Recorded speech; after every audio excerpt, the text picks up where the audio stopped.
যতদিন পর্যন্ত সরকার বিকল্প ব্যবস্থা করতে পারবে না ততদিন পর্যন্ত আমরা ডিজেল পাচার করতেই থাকব। সরকার যদি এখানে কলকারখানা স্থাপন করে তাহলে কেউ তার জীবন বিপন্ন করে সীমান্ত পার হবে না।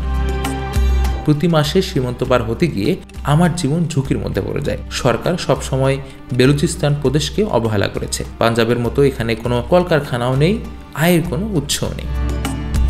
আমাদের এখানকার মাটি বৃষ্টির পানির অভাবে শুকিয়ে গিয়েছে। গ্রানাইটের পাহাড় আর ময়লা ধুলোময় রাস্তা পাড়ি দিয়ে জীবন ঝুঁকিতে ফেলার এই পথ আমাদের বেছে নিতে হয়েছে।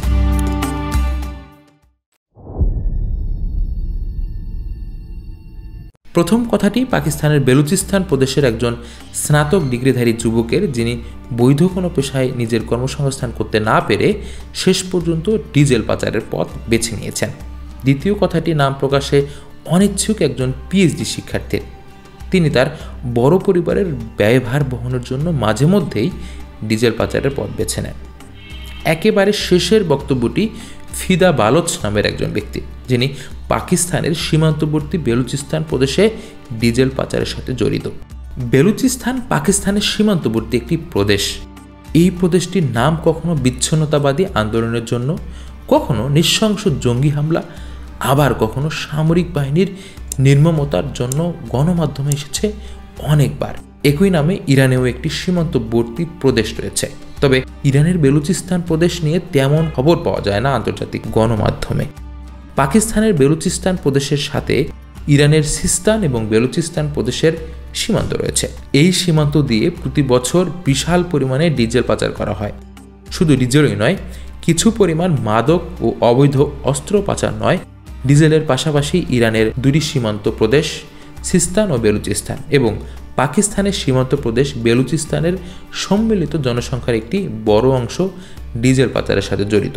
তবে এই পাচারের পেছনে রয়েছে বেশ কিছু আর্থসামাজিক কারণ। ঠিক কী পরিমাণ ডিজেল পাচার হয় দুই দেশের মধ্যে তা সঠিকভাবে বলা সম্ভব নয়। 2015 সালে এক অনুমান অনুযায়ী দৈনিক প্রায় 7 লাখ লিটার ডিজেল পাচার করা হয়েছিল।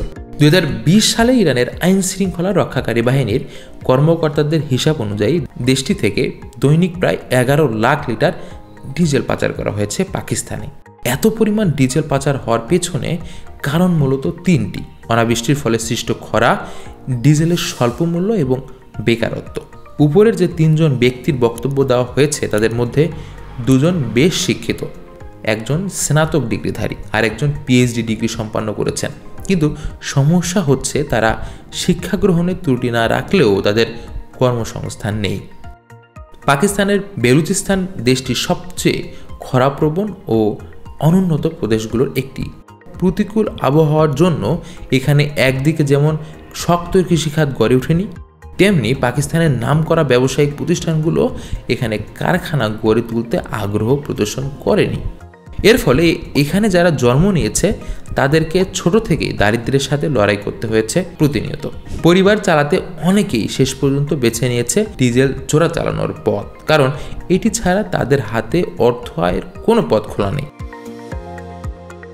ইরান থেকে পাকিস্তানের ডিজেল পাচারের আরেকটি বড় কারণ ইরানে পাকিস্তানের তুলনায় ডিজেলের অতি স্বল্প মূল্য। দুই দেশের মুদ্রার মান ভিন্ন হওয়ায় আমরা যদি ডলার দিয়ে হিসাব করি, পাকিস্তানে 1 গ্যালন ডিজেলের দাম যেখানে $3, সেখানে ইরানের সেটির দাম হচ্ছে মাত্র 34 সেন্ট। অর্থাৎ ইরানের ডিজেলের মূল্য পাকিস্তানের 10 ভাগের 1 ভাগ। ইরানের সীমান্তবর্তী প্রদেশগুলোতেও অর্থনৈতিক উন্নয়ন খুব একটা হয়নি, ফলে সেখানকারও মোট জনগোষ্ঠীর একটি উল্লেখযোগ্য অংশ পাকিস্তানের ডিজেল পাচারের সাথে জড়িত। সাধারণত একটি দেশের মোট জনগোষ্ঠীর যে অংশটি প্রাতিষ্ঠানিক শিক্ষায় একটু পিছিয়ে থাকেন তারা কৃষি খাতে আত্মনিয়োগ করে। দেশকে অন্ন যোগানোর গুরু দায়িত্ব তারা নিজেদের কাঁধে তুলে নেন। অনেকে ছোট থেকেই কৃষি খাতে আত্মনিয়োগের ফলে প্রাতিষ্ঠানিক শিক্ষা গ্রহণ সম্ভব হয়ে ওঠে না। পাকিস্তানের বেলুচিস্তান প্রদেশের বিরূপ আবহাওয়ার কারণে এখানে কৃষিকাজ করা বেশ কঠিন, ফলে স্বাভাবিকভাবেই যাদের কৃষিতে আত্মনিয়োগ করার কথা বেলুচিস্তান প্রদেশে তারা সেটি করতে পারছে না। সুতরাং তাদের হাতে ডিজেল চোরাচালান ছাড়া আর কোনো পথ খোলা নেই।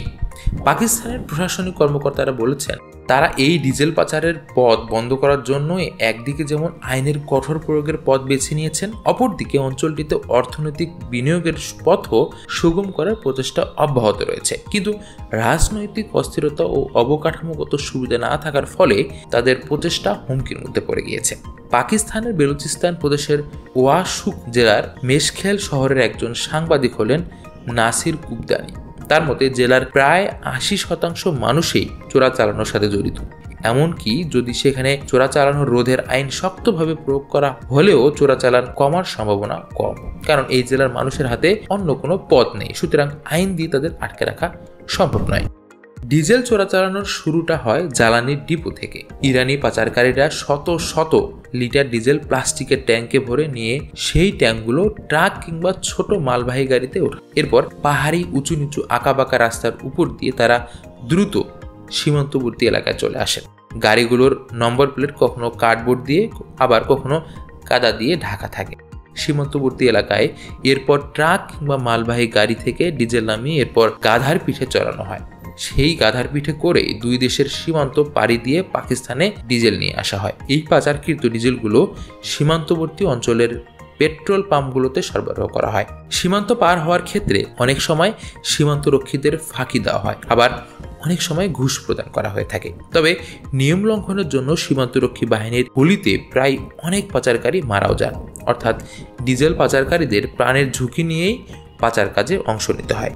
বেলুচিস্তান প্রদেশে যদি স্থানীয় মানুষের বৈধ কর্মসংস্থানের সুযোগ তৈরি করা না হয়, তাহলে আইন দিয়ে ডিজেল পাচারের ঠেকানো সম্ভব হবে না।